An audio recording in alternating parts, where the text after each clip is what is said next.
សំជូនចម្រៀងមួយបទដែលមានចំណងជើងថាកុមារត្រូវជៀសឆ្ងាយអំពីគ្រឿងញៀនចា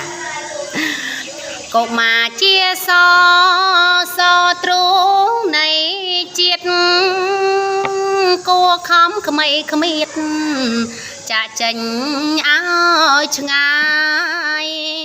សេពគប់មិនភាំងនឹងគ្រឿងអាំងបាយគ្រឿងញៀនទាំងឡាយនាំឲ្យវេអ្នកអើយវេអ្នក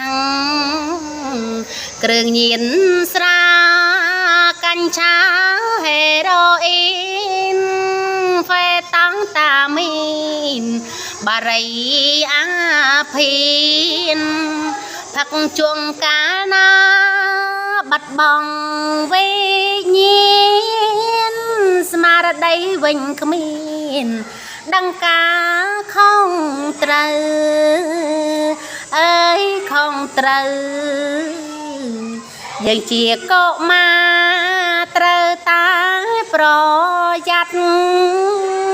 តាំងចិត្តមើងម៉ាត់កុំចាញ់ល្បិចកលកុំជួញប្រើប្រាំង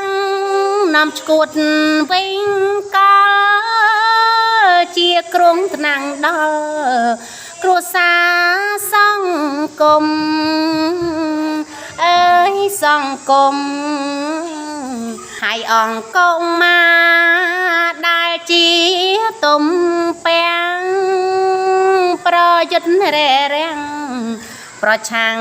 គ្រឿងញៀនកុំសេពផឹកជុំទៅសុខភាពមានជីវិតរងរៀនប្រសើរអត់ដំអើយអត់ដំត្រូវជាឲ្យឆ្ងាយពីគ្រឿងញៀនដើម្បីជីវិតខ្លួនឯងគ្រួសារនិងសង្គមជាតិ